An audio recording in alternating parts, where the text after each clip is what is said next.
स्वागत है आप सभी का केवी स्टूडियो में। केवी स्टूडियो में आपने देखा कि एक से बढ़कर एक कलाकार हमारे चैनल के माध्यम से आते हैं और यहाँ पे चाहे कवि हो, सिंगर हो या डांसर हो या कोई भी टैलेंट हो, हमारा केवी स्टूडियो है एक अलग ही प्लेटफॉर्म बना है हमारे बेगूसराय के सभी दर्शकों के लिए।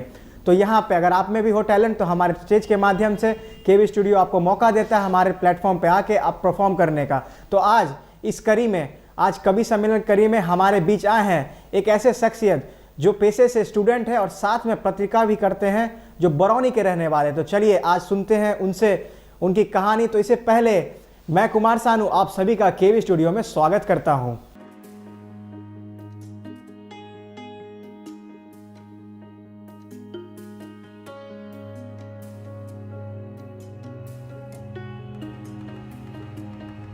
स्वागत है आप सभी का कवि सम्मेलन में। और इस कवि सम्मेलन के मोड़ में हमारे बेगूसराय के कई कवियों ने इस सम्मेलन में मिला और यहाँ पे एक से बढ़कर एक लोगों का यहाँ पे जमावड़ा लगा है और सभी बेगूसराय में टैलेंट की कमी नहीं है और उस टैलेंट को दिखाता है हमारा केवी स्टूडियो। इसका नाम है केवी स्टूडियो। तो आज के हमारे जो गेस्ट हैं वो बेगूसराय के रहने वाले हैं और वो भी कवि के लाइन में बहुत ही मशहूर है। तो चलिए आज उनको हम बुलाते हैं अपने शो पे। तो नमस्कार सर। बहुत बहुत नमस्कार। तो सर आपका नाम क्या हुआ?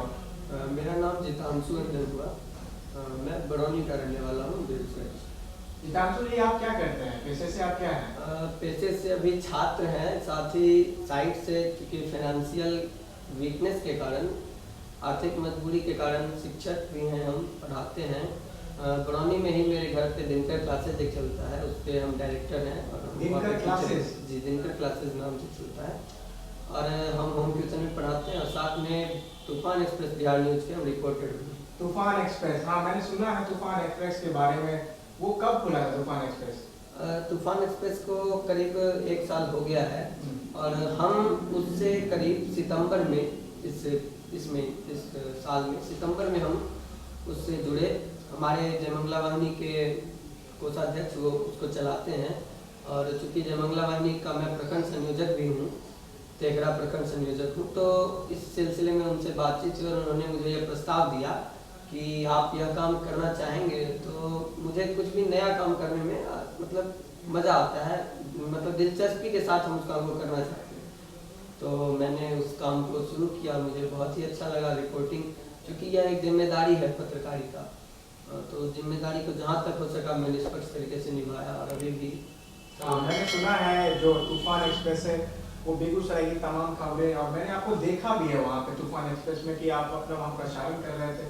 और बहुत बड़ी बात आपने कही कि आप फाइनेंशियली थोड़ा वीकनेस के कारण आपने स्टूडेंट्स के साथ साथ आप यहाँ पे रोजगार भी चले। बहुत अच्छी बात है, यहाँ रोजगार के अवसर नहीं है तो आप खुद रोजगारी। आपने वाहिनी की बात कही, कौन सी वाहिनी? जयमंगला वाहिनी। उनका क्या काम है? जयमंगला वाहिनी एक सामाजिक संगठन है जिसका मूल उद्देश्य है हमारी विरासत, जो हमारी भारतीय संस्कृति है उसका जो मूल बिछड़ता जा रहा है उसको पकड़ के रखना, उसको वापस लौटाना।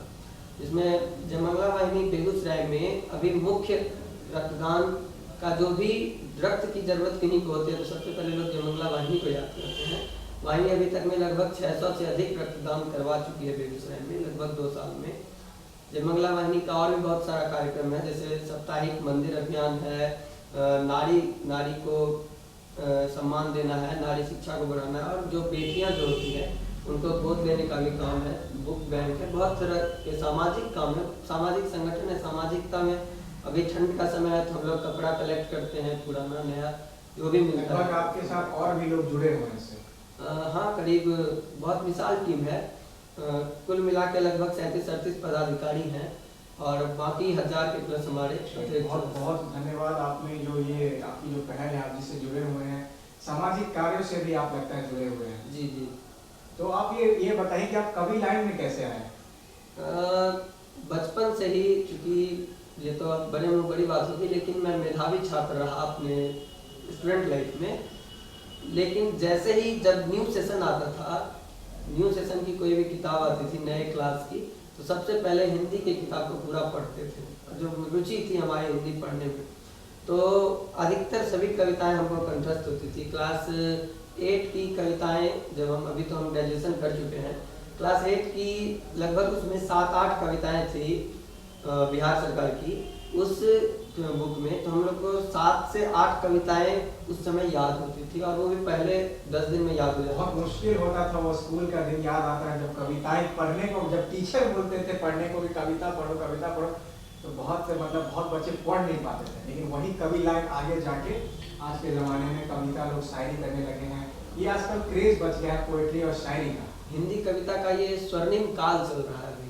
हिंदी कविता अब जनमानस तक भी पहुंच गई है। अब सिर्फ उन चुनिंदे पढ़े लिखे लोगों तक यह कविता सीमित नहीं है। अब वो लोग भी सुनते हैं जो रिक्शा चलाते हैं, जो ठेला, जो मजदूर वर्ग है, जो निम्न तबका है, वह भी कविता को बड़े ही चाव से सुनता और समझता भी है। तो कविता अब यहाँ की रग रग में है। तो आप कभी कभी सम्मेलन वगैरह में जाते हैं? कई बार, अब तो शायद अब गिनती भी नहीं करते हैं। पहले एक समय था जब आज से करीब 1 साल 1.5 साल पहले, तो कभी महीने में एक, 6 महीने में एक मिलता था। अब तो यह सिलसिला जब से राष्ट्रीय कवि संगम से जुड़े हम, हमारे गुरुदेव हैं ब्रज बिहारी मिश्रा सर, उनके सानिध्य में हम सबसे पहले अपने मंच पर कविता पाठ किए थे। और उसके बाद से जो यह सिलसिला शुरू हुआ, पिछले साल पुण्यतिथि थी गोपाल दास नीरज जी की। पुण्यतिथि नहीं कहेंगे, 1 मंथ उनके तिथि का हुआ था पुण्य। तो उसी में हमको पहली बार मंच से कुछ पढ़ने का मौका मिला था। हमने 4 लाइन का मुक्तक पढ़ा था कि देश मेरा समस्याओं से जूझ रहा है, क्या बोलूं क्या लिखूं कुछ ना सूझ रहा है। देश मेरा समस्याओं से जूझ रहा है, क्या बोलूं क्या लिखूं कुछ ना सूझ रहा है। सोचा लिख दूं बेरोजगारी और भुखमरी पर, सोचा लिख दूं बेरोजगारी और भुखमरी पर मेरा देश तो मजहब की समस्या से। तो मैंने पहले स्टेज से यही 4 लाइनें पढ़ी थी। उसके बाद धीरे धीरे यह कारवां बढ़ता गया और हम आज अधिकतर जिले में, हम पटना में भी 3 बार पढ़ चुके हैं। इस बार भी बुलाया गया था गांधी मैदान में, एक छोटा सा गोष्ठी हुआ था, इसमें बुलाया गया था, लेकिन हम आउट ऑफ टाउन थे इसीलिए वहाँ जा नहीं पाए। तो अब है कि बहुत सारे लोग जानते हैं तो बुलाते हैं। बहुत आपने जो अभी लाइनें कहीं मतलब बेरोजगारी पे कहा, जो स्टूडेंट का लाइफ जो होता है, जो आजकल बेरोजगार लोग हैं, उस पर आपने कहा। तो 1-2 कविताएं और हम अपने सुनना चाहेंगे, हमारे जो दर्शक अभी आपको देख रहे हैं इस चैनल के माध्यम से। देखिए, मूलतः श्रृंगार रस की कविताएं लिखते हैं और कविता का मेरे लिए उद्भव भी श्रृंगार रस से ही हुआ है। तो एक 4 लाइन की एक रचना है हमारी श्रृंगार रस की, वो सुनाते हैं। ये मेरा गीत जो सुन लो तो मुझसे प्यार हो जाए। वाह वाह वाह। ये मेरा गीत जो सुन लो तो मुझसे प्यार हो जाए। तेरी तन्हाइयां मिटाकर तुझे आबाद कर जाए। तेरे चेहरे की मायूसी मिट जाए यूं ऐसे। तेरे चेहरे की मायूसी मिट जाए यूं ऐसे कि तेरे रोम रोम में अब मेरा ही नाम हो जाए। वाह वाह वाह। ये तो कुमार विश्वास की जो आवाज है, मुझे लग रहा है वो कुमार विश्वास का आपने ट्यून।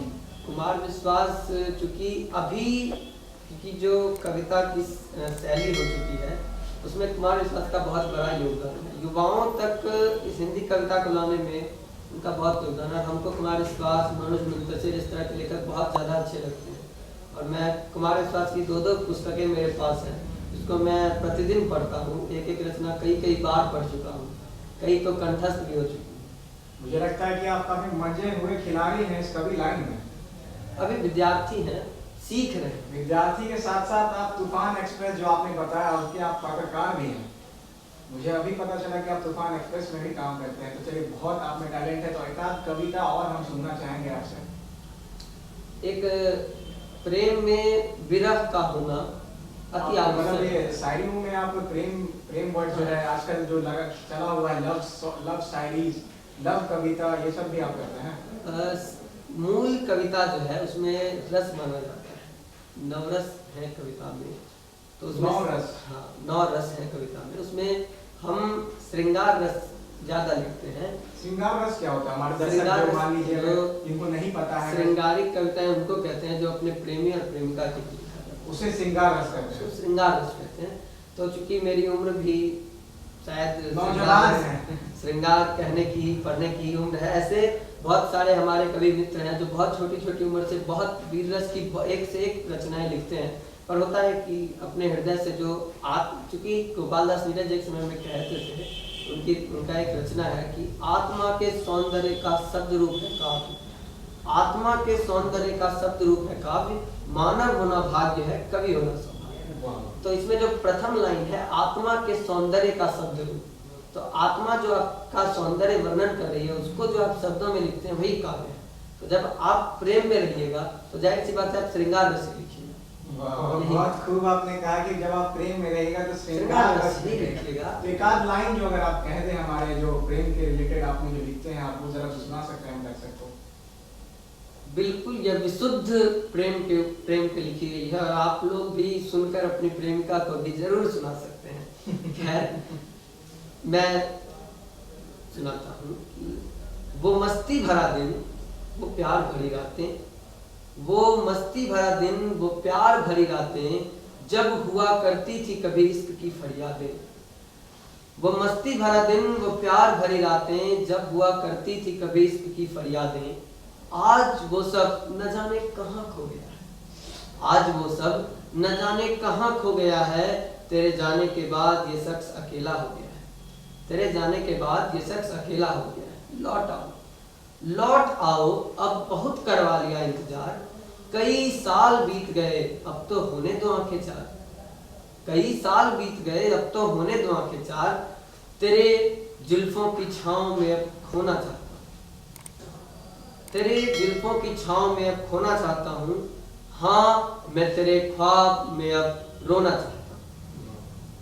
ये जिस्म की जरूरत नहीं, ये जिस्म की जरूरत नहीं, मेरे रूह की आवाज है, तड़पता है दिल मेरा मिलन की बढ़ती प्यास है, तड़पता है दिल मेरा मिलन की बढ़ती प्यास है।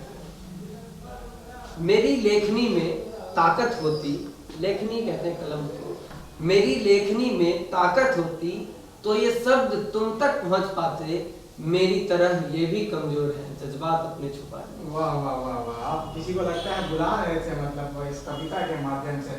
और जितांशु जी आप मतलब आपका जो नाम है और लास्ट में जो अंजन, क्या बोला? अंजन। अंजन, तो अंजन आप जितांशु अंजन जी आप जो ये कविताएं लिखते हैं बहुत ही अच्छी कविता आपने लिखी है। और किसी प्रेमिका के रिलेटेड क्या मतलब आप भी लव लाइफ में जुड़े थे क्या इसमें? सभी जुड़ते हैं, सभी जुड़ते हैं। ये पर्सनल, इसे पर्सनल रखा जाए। वो पर्सनल की बात नहीं है, बस यही है कि श्रृंगार रस का कवि है तो जरूरी नहीं कि वह प्रेम करता ही हो, लेकिन आजकल जैसे कि देशभक्ति और सब भी लिखते हैं तो उस टाइप की भी आप कविताएं लिखते हैं? जी मैंने लिखा है, ये वीर रस नहीं कह सकते इसको, परदेश के लिए ही है। 4 लाइन ये है कि बिक रहा है गगन, बिक चुका ये बदन, सब कुछ बिक रहा है, व्यापार हर जगह है। बिक रहा है गगन, बिक चुका ये बदन, बिक रहा राष्ट्र अब हो रहा है पतन। बिक रहा है गगन, बिक चुका ये बदन, बिक रहा राष्ट्र अब हो रहा है पतन। सिरमौर हम बने ऐसा अब हो जतन, सिरमौर हम बने ऐसा अब हो जतन। ये तुम्हारा वतन ये हमारा वतन, ये तुम्हारा वतन ये हमारा वतन। एक चीज मैं जानना चाह रहा था कि बहुत सारे अभी जो कवि मैंने देखा है शो पे आए हैं और बहुत कम लोगों ने मतलब इस तरह से गा के समझाया, मतलब गा के। ये गाना मतलब कविता का असली मूल उद्देश्य होता है कि मतलब ये ऐसे भी रास कह सकते हैं? कविता देखिए, कविता था कि श्रृंगार रस में कविता की ये बस 4 लाइनें थी, इसको मुक्तक भी नहीं कहा जा सकता है, बस 4 लाइनें थी जो मैंने आपको सुना दी। देखिए कविता में, हिंदी कविता में छंद, मात्रा, इन सब का बहुत महत्व होता है। आज की रचनाओं में धीरे धीरे ये सब खत्म होते जा रहा है, तो ये कविता के लिए थोड़ा सा मुश्किल है। गाना उतना जरूरी नहीं है जितना कि आप, लेकिन गाने से क्या होता है कि उसका कला और बोलने का तरीका आ जाता है। गाने से क्या होता है ना कि आपकी आवाज सीधे सीधे उन तक डायरेक्टली पहुंच जाती है बिना कुछ समझाए। और ऐसे 2 चीजें हैं, एक तरन्नुम और एक तहत है। तरन्नुम में जो भी लिखा जाता है वो गाया जाता है, और जो तहत का शेर है वह या फिर तहत की जो रचना होती है उसको सिर्फ पढ़ा जाता है। हमारे बहुत सारे ऐसे शायर हैं जो बहुत पॉपुलर हुए, बहुत प्रसिद्धि हासिल की, लेकिन वो तरन्नुम में नहीं लिखते थे, यानी गाकर नहीं पढ़ते थे, जैसे राहत इंदौरी, मुनव्वर राना साहब और भी बहुत सारे ऐसे हैं जिनकी कविताएं आप आज तक प्रचलित हैं, लेकिन उन्होंने कभी गाया नहीं। ये एक अंदर से निकलने वाली आपकी क्वालिटी है। अगर आप में गुण है कि आप तरन्नुम में लिख सकते हैं, तरन्नुम में पढ़ सकते हैं, तो बेशक लिखिए, नहीं तो आप तहत में ही लिखिए, लोग तब भी सुनेंगे। अच्छा, तो आपने ये तरन्नुम कही, बहुत सारे दर्शक जो हमारे देख रहे हैं उनको तो मुझे लगता है कि आपसे काफ़ी नॉलेज मिल गया होगा, क्योंकि आपने बहुत ही अच्छा एक्सप्लेन किया श्रृंगार रस। क्योंकि बहुत सारे कवि आते हैं तो इसकी ये चर्चा नहीं करते हैं, क्योंकि वो मैंने आपके शो को मैं केवी स्टूडियो को बराबर यूट्यूब पे देखते हैं, कई बार देखा है मैंने, 3-4 कवियों को सुना भी है। चूंकि है क्या कि ओपन माइक का जमाना आ गया है। ओपन माइक का जमाना, तो ओपन माइक में क्या होता है कि हर किसी को मंच मिलता है, तो मंच मिलने के बाद चूंकि हम लिखते हैं ना, तो हमको पता नहीं चलता है कि हम क्या लिख रहे हैं। मेरे लिए मेरा लिखा हुआ सब सही है, हमने अपनी भावनाएं लिखी हैं, मेरे लिए मेरा लिखा सब सही है, दर्शक फैसला करते हैं। ओपन माइक्स में ना उस तरह के दर्शक होते भी हैं या नहीं, मैंने तो कभी ओपन माइक की नहीं आज तक, जरूरत नहीं पड़ा। तो ओपन माइक के कारण जो सब समस्याएं हैं, लोग कुछ भी लिखते हैं। मेरे विचार में पहले आपको पढ़ना चाहिए। मैंने मनोज मुंतशिर, कुमार विश्वास सभी को सुना है, सभी यही कहते हैं कि जब आप 2000 लाइनें पढ़ते हैं, जब आप 2000 पंक्तियां पढ़ते हैं, तब आप 2 पंक्ति लिखने लायक होते हैं। तो पढ़ना ज्यादा जरूरी है बशर्ते लिखने के। लोग फास्ट लाइफ है, लोग बहुत जल्दी प्रसिद्धि चाहते हैं, इसीलिए ज्यादा लिखते हैं।